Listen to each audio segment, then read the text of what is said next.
성공취업 엑스파일 시청자 여러분 안녕하십니까? 취업 스피치 강사 안정영입니다.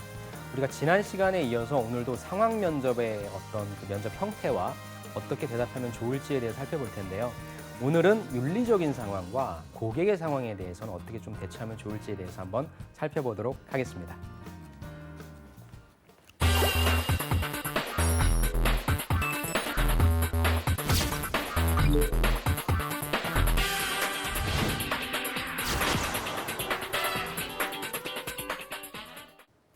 네, 오늘도 상황 면접 두 번째 시간입니다. 여러분들이 지난 시간에 좀 어려웠죠. 조직 상황은 뭐 이런저런 대안들도 많았을 텐데. 근데 오늘은 윤리 상황과 고객 상황은 좀 쉬울 겁니다. 왜냐하면 정답이 거의 정해져 있기 때문에.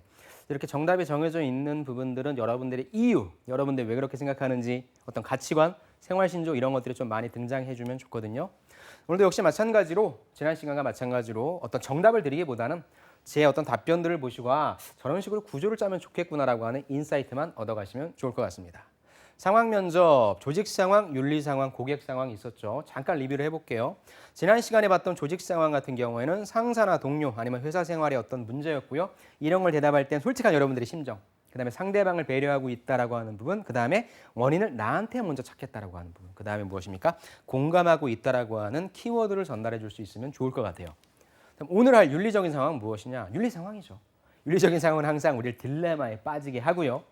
정답은 정해져 있습니다. 원칙이 정해져 있는 거죠. 그래서 제일 중요한 게 아까 제가 말씀드린 것처럼 나는 왜 이런 원칙대로 행동하는지, 그렇게 생각하는지 이유, 특히 여러분들의 가치관, 생활신조 같은 걸 담아주면 좋을 것 같아요. 고객 상황 무엇이 있습니까? 고객 컴플레인 많이 들어오죠. 뭐 이렇게 들어오는데 어떻게 할 거냐? 민원 들어온다. 그다음에 팔아봐라 라는 부분들. 민원 발생, 팔아봐라 했을 때 여러분들 어떻게 공감해서 어떤 식으로 잘 끌고 가는지에 대한 이 키워드로 한번 좀 보면 좋을 것 같습니다. 첫 번째, 상사의 비리를 알게 된다면 어떻게 하겠는가라고 하는 부분. 이건 물론 조직적인 상황일 수도 있는데 윤리적인 상황으로 갖고 왔어요. 왜? 비리라고 하는 측면이니까. 여러분 진짜 이런 상황 겪게 된다면 어떻게 생각하실 것 같아요? 그러니까 비리라고 하는 건 나쁜 거니까 알려야 되잖아요. 예, 저는 뭐 감사팀에 보고하겠습니다. 본부장님께 보고하겠습니다. 이게 정답은 아니잖아요. 그걸 몰라서 물어보는 것도 아니고. 그러니까 이런 상황에 여러분들은 뻔한 정답이지만 당신은 왜 그렇게 생각하는지에 대한 이유를 밝혀주면 돼요. 자, 정해진 답이 있다. 첫 번째, 솔직한 심정. 이제 윤리적인 부분이니까 내가 이것 가지고 솔직히 내가 이런 질문을 받았을 때 어떠한 느낌일 것 같다라고 얘기해 주는 거 좋을 것 같아요. 두 번째 무엇입니까? 두 번째는 원칙이 이제 나와야 되겠죠. 자, 무슨 내용인지 한번 예를 보면서 살펴볼게요. 면접관님 정말 굉장히 어려운 질문인 것 같습니다. 한번 웃어주자는 거죠. 제가 지난 시간에도 말씀드렸죠. 이런 얘기가 어떻게 보면 면접관도 정답을 얘기해봐 라고 하는 거에서 이제 약간 면접관도 풀어줄 수 있다는 거죠. 이게 공감할 수 있는 공감대 브릿지를 놓는다고 저는 보거든요. 굉장히 어려운 질문인 것 같습니다, 면접관님. 근데 저는 결론부터 말씀드리면 저 혼자 알고 있지만은 않겠습니다 라는 거죠. 즉 한마디로 뭐예요? 알리겠다는 거죠. 이 다음부터가 그럼 중요해요. 그 이유는 이렇습니다. 왜 그러냐? 작은 누수가 모이고 모여서 결국에는 전체를 무너뜨리는 엄청난 결과를 초래하기 때문이다. 이 상사의 비리가 큰지 작은지는 모르겠어. 하지만 작은 것이라도 이런 것들이 습관화되고, 그렇죠? 이런 것들이 모이고 모이면 결국에 회사의 존폐를 좌지우지할 엄청난 결과를 초래하기 때문이다. 또한 이게 더 중요한 메시지인 것 같아요. 그렇게 해도 된다라고 하는 내부 문화가 성립된다면 조직은 무너질 수 있다는 것이죠. 그렇죠? 그러니까 상사 한 사람만 그러는 것이 아니라 내가 이미 그 상사의 그런 걸 봤잖아. 이 회사에서는 이래도 되는 거야? 용인해 주는 거야? 나도 모르게 그런 짓을 하고 있을 수 있죠. 그런 것들이 내부 문화가 성립된다면 이런 조직은 당연히 무너질 것이기 때문이다. 즉 그 이유에 대해서 조금 한 가지만 아니라 뻔한 것이 아니라 다른 측면에 있어도 한번 생각을 해보자는 것이죠. 특히 이 부분. 그 상대가 상사이기 때문에 내가 말을 더 못한다는 것은 말이 안 돼요. 아까도 말씀드렸잖아요. 상사라고 하는 사람은, 그렇죠? 지난 시간에 제가 말씀드렸죠. 그 상사라고 하는 사람은 나의 인사권을 가지고 있고요. 그렇죠? 나의 평가권을 어떻게 보면 가지고 있는 사람이기 때문에 내가 이렇게 얘기하면은 손해 볼 수 있을 것 같아서 이건 안 된다는 거죠. 그래서 나 혼자 알고 있지는 않겠다. 다만 방법론에 있어서는 조심스럽게 접근을 하겠다는 거죠. 이게 이제 커뮤니케이션의 시작인 거죠. 늘 말씀드리지만 면접은 다르고 다르다. 자, 저는 말씀드린 대로 이제 여러분들이 어떤 것이 있다라고 한번 전제를 내려보세요. 저는요 의사소통 역량이 있습니다. 저는 그래서 맞는 말을 직설적으로 표현하기보다는, 그래서 상사를 기분 나쁘게 하기보다는 우리 상사가 어떤 스타일의 사람인지를 파악하고요. 그다음에 그 상황과 그 분위기, 즉 내가 말을 꺼낼 그 상황, 그다음에 지금 이 분위기를 보고 어법을 한번 구사하도록 하겠다. 왜? 전제를 내려준 거잖아요. 의사소통 역량이 있다. 그럼 물어보겠죠, 면접관이. 걸리라 하고 던지는 거예요. 안정영 씨는 어떤 의사소통이 있는데요? 그럼 그런 의사소통의 사례가 있어요? 대답하면 돼요. 일단 빠져나가자는 거죠. 상사인 당신을 참 많이 존경하는데 계속 존경할 수 있는 사람으로 남아달라고 부탁하면 좋겠다. 그러니까 직접적으로 어떤 이슈에 대해 꺼내지 않고, 저는 우리 부장님을 너무너무 존경합니다. 배울 것도 너무나 많을 것 같고요. 그래서 계속적으로 이렇게 제가 배울 수 있는 사람이 되어주셨으면 좋겠습니다라고 술자리에서 얘기하든지, 차 마시면서 얘기하든지, 밥 먹으면서 얘기하든지, 그런 식으로 무언의 압박을 좀 준다는 거죠. 몇 번을 난 할 것이다. 그래도 못 알아차린다면 그때는 이때 다른 방법을 써야 된다는 거죠. 즉 일단은 1차원적으로 상사인 사람한테 계속적으로 커뮤니케이션을 하겠다. 조심스럽게. 그런데 못 알아먹어. 그럴 경우에는 이제 다른 방법들을 해서 뭐 하겠다? 누수를 막도록 하겠다는 거죠. 이 상사를 소위 고발하겠다, 까발리겠다가 아니라 이렇게 해서 우리 회사가 무너지는 작은 누수를 막겠다라고 하는 어법으로 가자는 거죠. 이게 구조라는 거죠. 괜찮나요, 여러분들? 그래서 뭐 정답은 아니지만 저 같으면 이런 식으로 일단 이 상황을 좀 약간 모면할 것 같습니다. 또한 회사 내부적으로도 이런 문화가 성립될 수 있도록 꾸준한 교육을 통해 계몽하겠다. 이건 사실 어떻게 보면 여러분들이 쉽게 생각할 수 있는 부분은 아니에요. 왜? 어떤 이런 문제가 생기면 여러분들은 개인적인 부분에 대해서만 생각할 수 있거든요. 근데 제가 최근에 봤던 어떤 공중파 방송에서 소위 회사의 내부 고발자가 있었어요. 근데 이분의 입장에 의하면, 순전히 100% 그분의 입장에 의하면 내가 회사의 내부 고발자가 되니까 회사가 나를 뭐 대기 발령 조치하고 뭐하고 이런 부분들이 있다라고 해서 어떤 그런 측면에 있어서의 약간 좀 시사 고발의 어떤 프로그램이었는데, 그 프로 보면 제가 제일 많이 느꼈던 건 진짜 내부 고발자가 뭐 고발자라고 해서 좀 그런 어감이 있긴 하지만, 그렇게 어떤 내부의 문제를 이렇게 꼬집어서 얘기한 사람이 과연 존중받을 수 있고 보호받을 수 있는 기업 문화가 있는가가 전 더 중요할 것 같더라고요. 그래서 이런 부분도 한번 넣어봤습니다. 상사의 비리를 저질렀는데 내가 말을 못한다는 건 궁극적으로 뭐예요? 내부적으로 그런 문화가 잘 성립되지 않았기 때문이란 거죠. 그래서 내 어떤 책임으로만, 내 어떤 행동으로만 돌리는 것이 아니라 회사 여기에도 이런 제도를 만드는 것이 중요하다라고 하는 부분을 강조시켜주는 게 좋을 것 같습니다. 그래서 기본 윤리와 원칙이 지켜지지 않는 곳에 미래는 없다고 생각한다라고 마지막 클로징을 좀 해주고요. 그래서 좀 여러분들이 그 짧은 시간 내에 생각하기는 좀 힘들 거예요. 근데 이 질문은 좀 나올 거거든요. 나올 가능성이 높거든요. 그러니까 여러분들이 이런 식의 구조로 한번 생각해 보시면 좋을 것 같습니다. 두 번째, 또 희한한 게 나왔네요. 비리는 비리야.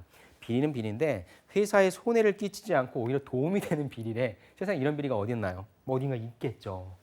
근데 이런 경우에 당신은 또 어떻게 하겠는가? 비리라고 하면 나쁜 건데 이게 손해가 아니래. 오히려 도움이 된대. 어떻게 하시겠습니까, 여러분? 역시 답은 정해져 있겠죠? 일단 전 그러면 원칙의 의미에 대해서 먼저 얘기할 것 같아요. 내가 생각하는 원칙이란 무엇이다라고 여러분들의 생각. 두 번째 무엇입니까? 그 원칙을 따라야 되겠죠. 한번 답변을 볼게요. 과정이 중요하냐, 결과가 중요하냐, 모든 일을 처리할 때 모든 사람들이 늘 하는 어떤 고민입니다라고 하는 부분인 거죠. 하지만 저는 과정이냐 결과라기보다는 그 일이 옳은 일이냐 그르친 일이냐 이 부분을 나는 먼저 생각한다는 것이죠. 그렇게 해서 어떤 비리인지는 모르겠어. 근데 예를 들면 분식회계일 수도 있겠죠. 뭐 다양한 사례들이 있을 수 있겠죠. 근데 그 방법이 세상 누가 보아도 야 그건 좀 아닌 거잖아. 그러다고 한다면 나는 따르지 않겠다라고 하는 거죠. 즉 여기에서의 일은 야 이게 도움이 됨에도 불구하고 너는 할래? 근데 나는 일을 처리할 때 과정이 중요하냐 결과가 중요한 관점이 아니라 이 일 자체가 이렇게 하는 방법이 옳으냐 아니면 그르냐에 따라서 판단하기 때문에 나는 그것이 그르다고 한다면 따르지 않겠다라고 단호하게 얘기하는 거죠. 이게 나의 원칙이다라고 하는 거예요. 당장의 결과가 좋을 수는 있어. 근데 결국에 비리라는 건 있잖아. 결코 좋은 결과로 끝맺음을 가는 경우가 없더라고 라고 하는 거죠. 그럼 당연히 면접관 입장에서는 그래? 그치 없지. 근데 약간 애매하잖아요. 그러니까 이렇게 한번 쐐기를 박아주는 거죠. 예를 하나 들어줄게. 예를 들어서 V사에 디젤 게이트 사건이 있었잖아. V사가 만든 그 자동차의 그 디젤 엔진이 친환경이래. 연비도 더 좋아져. 어떻게 이런 엔진들을 만들 수 있지? 라고 해서 비리를 저질렀음에도 불구하고 회사의 손해가 아니었어. 오히려 더 회사가 좋아졌잖아. 근데 어때? 결국엔 조작한 거였잖아. 기망한 거였잖아, 소비자들을. 그 사건에서 배운 점 뭐야? 그런 일을 하면 회사가 진짜 망할 수도 있구나를 보여줬잖아요. 그래서 저는 옳은 일이냐 그른 일이냐를 따지겠다라고 하는 거죠. 뭘 통해서? 예를 통해서 여러분들의 대답에 대한 답변의 근거의 타당성, 근거를 튼튼하게 만들어주자고 하는 거죠. 어느 시점에 봐서 그 결과 좋아 보일 수 있지. 얘네도 그랬으니까. 하지만 모든 시점에서 봐서 결과가 다 좋을 수는 없거든. 그래서 비리는 원칙을 벗어나는 행동이기 때문에 나는 그렇게 하지 않겠다라고 하는 것이죠. 원칙대로 업무가 진행되고 원칙대로 진행해서 손해를 봐도 나는 또 역시 마찬가지로 그것이 용인되는 문화가 성립되게 우리 모두가 노력하는 부분도 필요해. 그러니까 약간 내가 불리할 것 같아 라고 한다면 뭐예요? 내가 하는 노력도 물론 중요해. 하지만 뭐예요? 우리 회사 모두의 노력도 필요하다고 여러분들이 좀 약간 책임론을 던져주세요. 그러면 조금 그나마 압박을 덜 받을 테니까. 정해진 정답은 없습니다. 하지만 저 같으면 이러한 구조로 할 것 같습니다. 세 번째, 또 많이 나와. 이거는 여러분들 회사 들어가면 윤리교육으로 많이 받아요. 점심 먹고 있어. 근데 거래처 사장님께서 10,000원 상당의 점심값을 미리 계산하셨다. 어떻게 하시겠습니까? 뻔하잖아요. 그죠? 뻔하죠. 정해진 답이지 뭐. 돌려주겠다. 돌려줘야지 어쩌겠습니까? 두 번째 무엇입니까? 엄중한 경고의 메시지도 전 해주겠습니다. 라고 좀 플러스 알파 의견을 주는 거죠. 또 여기서 한번 웃어주는 거죠. 제가 좀 비싼 걸 좀 먹을 걸 그랬습니다. 아니면 뭐 점심 특선이 아니라 무슨 코스 요리를 먹을 걸 그랬습니다. 라고 살짝 웃어주는 거죠. 결론적으로요. 저 점심값은 돌려주겠습니다. 왜 돌려줘야 되는지에 대한 이유를 얘기해 주면 되겠죠. 왜 나에게 밥을 샀겠습니까? 그분이 이해관계가 있는 상대이기 때문이죠. 이게 되게 중요한 거죠. 그분이 사장님이고 제가 말단 신입사원이다 하더라도 우리 회사가 그쪽에다가 뭐 소위 협력업체이기 때문에 거래대금을 지급하는 업체이기 때문에 이해관계가 있잖아요. 그러니까 나한테 밥을 샀겠죠. 그게 아니면 저분이 나한테 밥을 살 이유가 전혀 없잖아요. 그러니까 돌려줘야죠. 비록 작은 식사 때였지만 똑같아요. 아까 작은 누수가 큰 어떤 구멍을 낸다고 했잖아요. 작은 식사 때였지만 이런 것들이 모여서 언젠가 큰 대가가 될 것이라고 생각하기 때문이다라는 거죠. 그리고 점잖게 전 경고하겠습니다라는 부분이니까 돌려준다는 건 누구나 얘기할 수 있으니까 그 이후에 점잖게 경고하겠습니다. 내가 원하는 것은 원칙과 기준에 맞는 일처리지 나를 위한 물질적인 어떤 혜택이 아니다라고 하는 거죠. 왜? 개인적인 나를 알아서 내가 좋아서 밥을 사준다는 건 있을 수가 없죠. 정말 그럴 수는 있어요. 하지만 그것도 어떻게 된 거예요? 회사를 통해 알게 된 거잖아요. 그렇죠? 그러니까 나를 위한 물질적인 혜택이 아니라 회사의 혜택이 올 수 있게 만들어주는 구조가 중요한 거잖아요. 다음에 또 이런 일이 반복된다면 그러니까 반복이 해야 돼요. 뭐 몇 번 했다고. 그러니까 다음번에 저 바로 상사한테 말씀드릴게요. 이건 아닌 것 같고 그럼에도 불구하고 이런 것들이 계속적으로 제가 경고를 드렸음에도 불구하고 지속적으로 반복된다면 그때는 내가 처리할 수 없으니까 그때 상사한테 보고해야 되겠죠. 그래서 우리가 하고 있는 계약에 대해서 고민해 보겠다라고 엄중하게 경고하겠다는 거죠. 당신 회사의 실력으로서 우리 회사를 감탄케 해라라고 해서 나 개인한테 혜택 주지 말고 회사에 혜택 줄 수 있는 걸 고민하라. 이런 과제를 주고 싶다는 거죠. 그래서 이 부분에 대해서도 여러분들이 많은 질문들이 들어오니까 저는 이렇게 얘기하고 싶어요. 일단 돌려주고 그다음에 경고해라. 경고의 메시지는 어떤 메시지가 좋을 것 같다라고 하는 부분입니다. 자, 4번 볼게요. 또 이런 분들 있죠. 일은 하지 않으면서 또 야근을 했다면서 수당을 챙기는 또 상사가 있대. 동료도 있대. 보게 된다면 어떻게 해야 됩니까, 여러분 진짜? 왜 면접장에서 이런 질문만 던지는 거야, 어렵게. 동료는 쉽겠죠, 내 동료니까. 근데 문제는 상사라고 항상. 그렇죠? 어떻게 여러분들이면 어떻게 하실래요? 야근 수당을 막 챙겨요. 갑자기 제가 신입사원한테 야근 수당 챙겼을 때가 생각이 나네요. 저는 뭐 물론 일은 하긴 했지만. 자, 볼게요. 솔직해야죠. 첫 번째 동료에 대해서는 뭐 쉽게 얘기할 수 있으니까 동료는 사실 뭐 이건 큰 문제가 아닐 것 같고 두 번째 이제 상사인데 아까 제가 처음에 보여드렸던 그 구조를 한번 가려고 해요. 먼저 동료라면 말을 해야 되겠죠.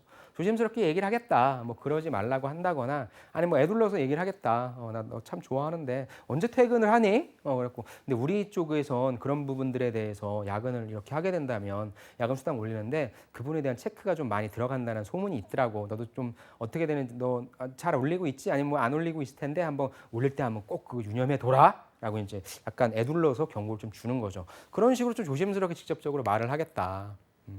그러니까 외부 다른 사람에게 알리기보다는 이 부분인 거죠. 커뮤니케이션. 당사자한테 먼저 조심스럽게 오픈 커뮤니케이션이라든지 다른 형태의 커뮤니케이션을 통해서 조심스럽게 얘기해 보는 걸 생각해 보겠습니다. 문제는 상사잖아. 그렇죠? 그러니까 상사의 경우에는 좀 고민이 될 것 같습니다. 하지만 면접이잖아요, 여러분들.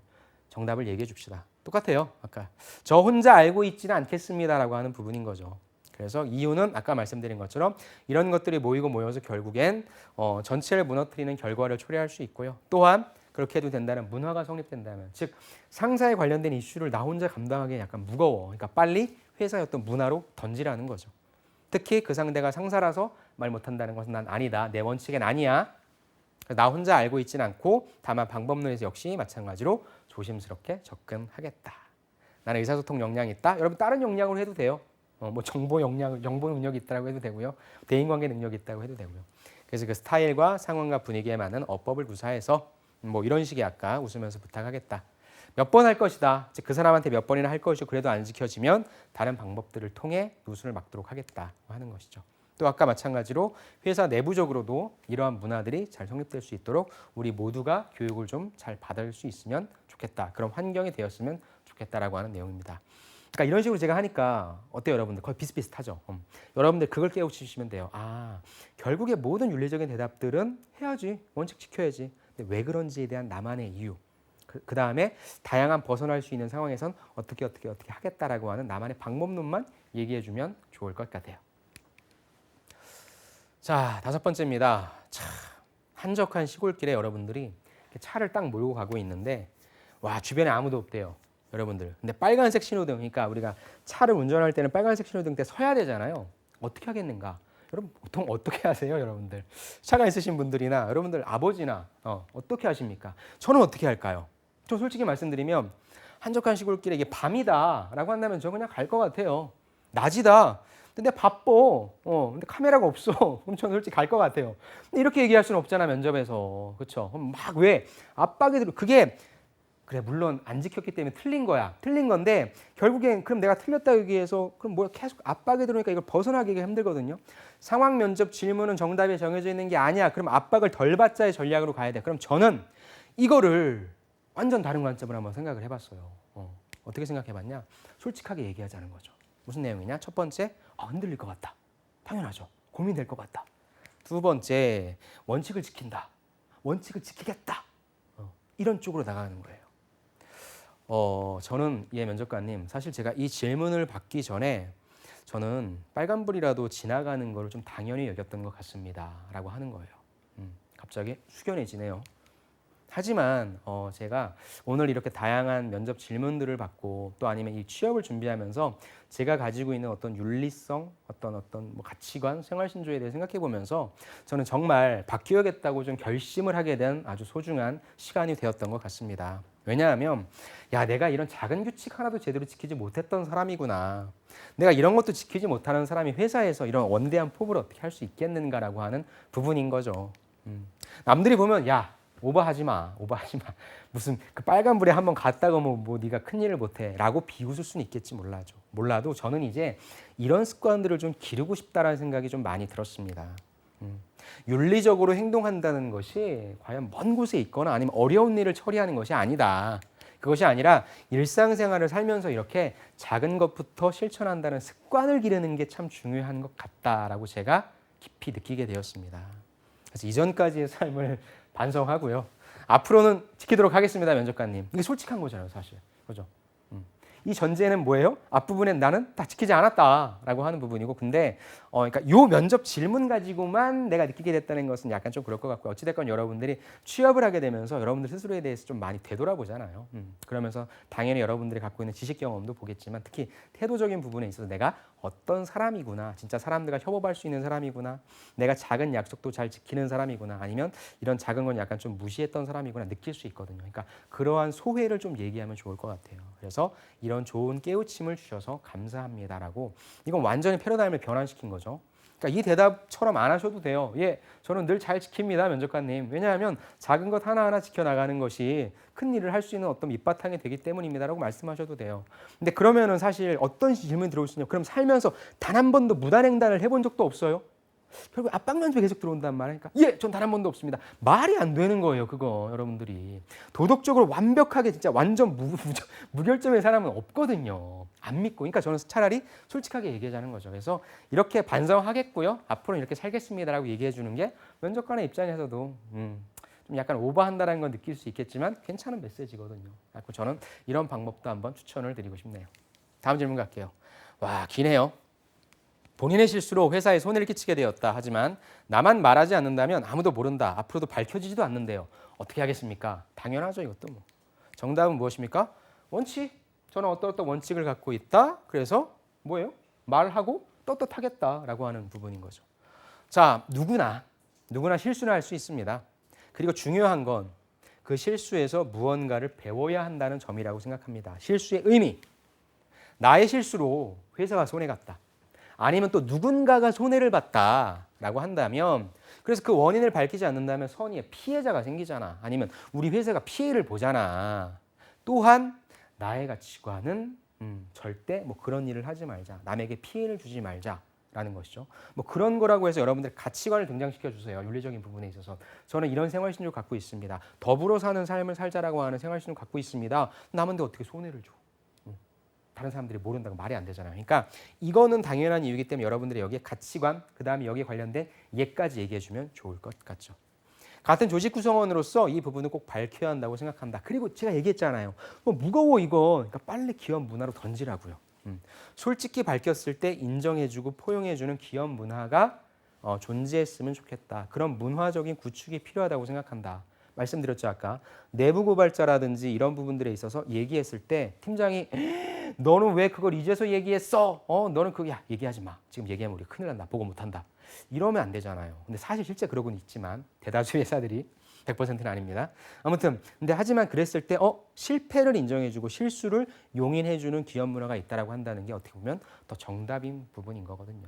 그런 문화가 없기 때문에 우리가 그렇게 행동 못하는 것일 수도 있으니까요. 그래서 나 또한 밝히겠다. 하지만 회사 내부적으로도 이런 문화가 존재했으면 좋겠다라고 약간 책임을 던지시는 어떤 센스를 발휘해 주시기를 바랍니다. 자, 7번째. 아버지나 가족이 동종업계, 그러니까 경쟁사인가 봐요. 동종업계에 근무 중인데 우리 회사 기밀 정보를 알려달라면 어떻게 할 것인가? 너무 쉽죠? 쉬우니까 빨리 갈게요. 정답 무엇입니까? 일단 공감한다. 두 번째 뭐예요? 원칙 지킨다. 안 알려주겠다는 거겠죠. 그러니까 안 알려주겠습니다. 그 전에 저는 먼저 좀 공감했으면 좋겠어요. 굉장히 좀 어려운 질문인 것 같습니다. 또 한번 웃어주는 거죠, 뭐. 하지만 우리들 삶에 있어서 많이 발생할 수 있는 나는 문제, 충분히 발생할 수 있는 문제라고 생각한다. 결론적으로 저는 거절하도록 하겠습니다. 내가 그 기밀을 알고 있는 이유는 가족 구성원으로서 알고 있는 게 아니잖아요. 회사 직원의 입장이기 때문이다. 그리고 만약 가족 구성원 중에 한 사람이 나한테 그 기밀을 알려달라고 하는 것도 가족 구성원으로서 알려달라고 하는 게 아니잖아요. 그렇죠? 뭐예요? 경쟁사의 직원 입장으로서니까 당연히 알려주면 안 되겠죠. 또한 원칙에 어긋나는 일이잖아. 또 역시 마찬가지로 여러분들의 가치관 등장시키라니까요. 가치관에도 맞지 않는 일이기 때문이죠. 다만 이게 중요하다니까요. 왜 거절하는지 나는 정중하게 커뮤니케이션 하겠다. 배려의 커뮤니케이션 하겠다. 싫어. 안 돼. 미쳤어? 야, 경쟁사인데 어떻게 이러지 말라는 거죠. 그거에 대한 입장을 얘기를 한다면 근데 우리가 다니고 있는 회사의 경쟁사에 다닐 정도의 사람이라면 나와 같은 어떤 지성과 이성을 갖고 있지 않겠느냐. 충분히 이해할 수 있을 것 같다. 정정당당하게 겨뤄보는 부분이 필요할 것 같다라고 하는 거죠. 그래서 정중하게 커뮤니케이션 하겠다라고 하는 부분을 좀 말씀을 드리고 싶네요. 왜? 둘 다 이럴 수도 있어요. 그렇죠? 회사도 잃고 가족도 잃을 수도 있고 아니면 둘 다 얻을 수도 있기 때문에 나는 현명한 선택을 하고 싶다. 나의 현명한 선택은 정중하게 거절하는 것이라고 생각한다라고 얘기를 하는 부분입니다. 너무 쉬웠죠? 이제 여러분들 이런 부분들은 쉬워서 금방 대답하실 수 있을 것 같아요. 자, 이제 고객으로 한번 넘어갈게요. 민원이 다짜고짜 화를 내요. 그다음에 그것을 해결하기 힘든 상황이라면 여러분들은 어떻게 할 것입니까? 공기업에서 되게 많이 나오죠. 특히 에너지 발전소 이런 데 이제 근무하시는 분들 이런 상황 면접 많이 공무원 준비하시는 분들 민원이 되게 많이 나오거든요. 정답. 일단 공감해야죠. 일단 상대방에 대해서 공감해야 되고 일단 진정 캄다운 시켜야 되겠죠. 그다음 무엇입니까? 그럼에도 불구하고 안 되면 도움을 요청하겠다라는 부분이 필요하거든요. 한번 볼게요. 일단 상황 파악하겠다. 그렇죠? 저 사람이 왜 저렇게 화를 내는지, 화를 낼 수밖에 없는 상황인지 그 먼저 고객의 어떤 상황을 파악하겠다. 여기서 가장 중요한 것은 듣는 척하는 것이 아니라 언어적인 측면으로 그다음에 비언어적인 측면으로 충분히 공감하고 있음을 보여주는 것이다. 그러니까 저는 경청을 잘합니다라고 하는 게 뭔데요? 경청을 잘합니다라고 하는 여러분들만의 스킬을 얘기해 주는 거죠. 그래서 언어와 비언어로 충분히 공감하고 있다. 오케이. 그다음에 뭐예요? 조금씩 들어줬어. 그다음에 원칙대로 처리하려고 노력해야 되겠죠. 그럼에도 불구하고 민원인이 막 화를 막 거두질 않아요. 그래서 당연히 외부의 도움을 청하겠다는 거죠. 근데 여기서 끝내지 마세요. 다만 그 자리를 피하지는 않겠다. 같이 그 상황을 처리하도록 돕겠다라고 하는 말씀을 꼭 해주시는 게 좋을 것 같아요. 그 다음에 이후에 이건 살짝 모르겠어요. 약간의 오버할 수도 있는데 그분께 연락해보는 용기를 가져서 안부를 한번 가져보고 전하고 싶다. 왜?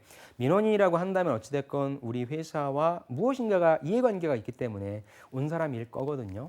우리 회사 도움을 필요로 하거나 어떤 부분에 있어서의 뭔가 요청하거나 그렇죠. 그래서 그때는 비록 되게 안 좋은 소위 얘기해서 블랙 컨슈머일 수 있는데 이 블랙 컨슈머를 잘 대응해서 나중에는 우리 고객, 우리 회사에 있어서 아주 충성스러운 고객으로 만들 수 있는 기회가 될 수 있거든요. 그래서 나는 이 부분까지도 한번 고민을 해봤다라고 하는 시그널을 던져주는 게 되게 좋을 것 같아요.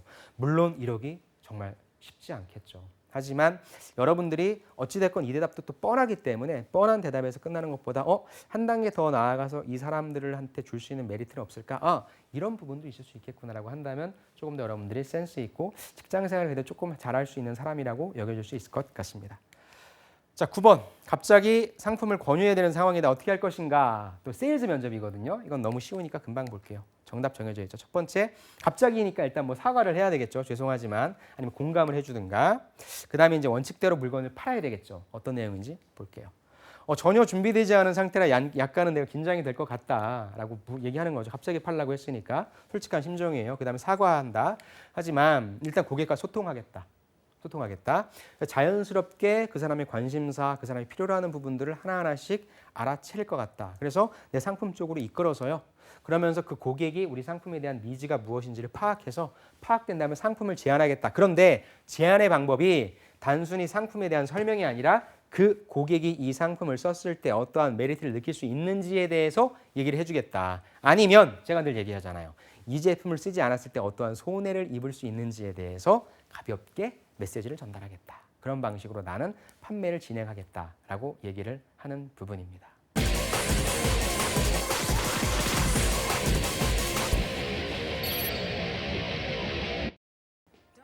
네, 여러분들 우리가 지난 시간과 오늘 2시간에 걸쳐서 상황 면접에 대해 좀 살펴봤습니다. 어떠셨어요? 좀 많이 어렵기도 하죠. 하지만 제가 말씀드린 대로 어떤 구조를 좀 파악하시면서 하시다 보면은 이러한 구조적 틀을 사용하면 되겠구나라고 하는 힌트를 얻으실 수 있을 것 같고요. 중요한 부분은 원칙을 바로 얘기하기보다는 먼저 공감하고 배려의 화법을 쓰신다면 여러분들이 훨씬 더 그 상황을 잘 모면하실 수 있을 것 같습니다. 상황 면접은 여러분들 뽑으려고 하는 면접 아니에요. 압박하는 면접이니까 여러분들의 순발력, 그러니까 아무것도 없는 상태로 가져가지 마시고요. 어느 정도의 기출 질문들을 가지고 저와 같이 연습하시면 좋을 것 같습니다. 모쪼록 여러분들의 면접 건승을 기원하며 오늘도 대단히 수고 많으셨습니다. 감사합니다.